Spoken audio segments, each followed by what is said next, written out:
ஏகாதசி விரதத்திற்கு இணையானது இந்த விஷ்ணுபதி புண்ணியகால விரதம் என்று சொல்லலாம்.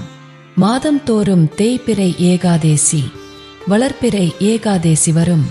அதுபோல வருடத்தில் 4 நாட்கள் விஷ்ணுபதி புண்ணிய காலம் வரும். வைகாசி 1, ஆவணி 1, கார்த்திகை 1, மாசி 1.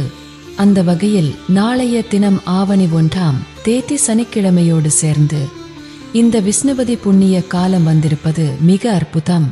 பெருமாளுக்கு உரிய சனிக்கிழமையே இந்த விஷ்ணுபதி புண்ணிய காலம் வந்திருப்பதால் இந்த நாளில் பெருமாள் வழிபாடு செய்வது பல மடங்கு பலனை நமக்கு கொடுக்கும். இந்த சிறப்பு வாய்ந்த விஷ்ணுபதி புண்ணிய கால வழிபாடை எப்படி மேற்கொள்வது? ஆன்மீகம் சார்ந்த இந்த பதிவினை தொடர்ந்து படித்து தெரிந்து கொள்வோமா? உங்க வீட்டு பக்கத்தில் இருக்கும் பெருமாள் கோவிலில் நாளைய தினம் ஆவணி 1ஆம் தேதி காலை 10 மணிக்குள் இந்த வழிபாட்டை மேற்கொள்ள வேண்டும். 27 முறை பெருமாளை கொடிமரத்தோடு சேர்த்து வலம் பெற வேண்டும். உங்கள் வீட்டு பக்கத்தில் இருக்கும் ஏதாவது ஒரு பெருமாள் கோவிலுக்கு சென்று பெருமாளுக்கு துளசி இலைகள், வாசம் நிறைந்த பூக்களை வாங்கி கொடுக்கவும். தாயாருக்கு மல்லிகை பூ வாங்கி தாங்க. வழிபாட்டை மன நிறைவோடு செய்யுங்க.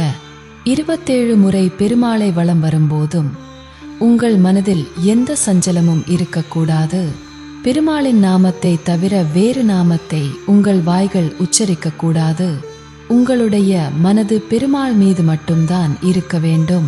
பெருமாளின் ஏதாவது ஒரு நாமத்தை சொல்லிக்கொண்டு கோவிலை வலம் வாருங்கள். கோவிந்தா கோவிந்தா என்று சொன்னாலும் புண்ணியம்தான். இந்த 27 முறை கணக்கின் மீது மனது போகும். வழிபாட்டை செய்வதில் ஆர்வம் இருக்காது. அதற்காக என்ன செய்வது? 27 பூ, 27 முச்சை அல்லது 27 துளசி இலைகளை கூட நீங்கள் கணக்குக்காக உங்கள் கைகளில் வைத்துக் கொள்ளலாம். ஒவ்வொரு முறை பெருமாளை சுற்றி வரும் போதும் ஒவ்வொரு பூக்களை கொடிமரத்தில் வைத்து விடுங்கள். கையில் இருக்கும் பூ காலியாகும் போது 27 சுற்று நிறைவடைந்தது என்று அர்த்தம். வழிபாட்டை நிறைவு செய்துவிட்டு பெருமாளையும் தாயாரையும் மனதார தரிசனம் செய்துவிட்டு நமஸ்காரம் செய்து சிறிது நேரம் கோவிலில் அமர்ந்து உங்கள் பிரார்த்தனையை வைத்தால் உங்கள் தலை எழுத்து மாறும். வாழ்நாள் முழுவதும் நான் கஷ்டத்தை மட்டும்தான் பார்த்திருக்கின்றேன் என்றாலும் அந்த கஷ்டத்தை தீர்ப்பதற்கு உண்டான வழியே அந்த பெருநாள் உங்களுக்கு காட்டுவார். இப்படி 27 முறை வலம் வந்துவிட்டால் கோடிக்கணக்கில் பணம் கொட்டும் என்று சொல்ல வரவில்லை. முயற்சிகளில் வெற்றி கிடைக்கும்.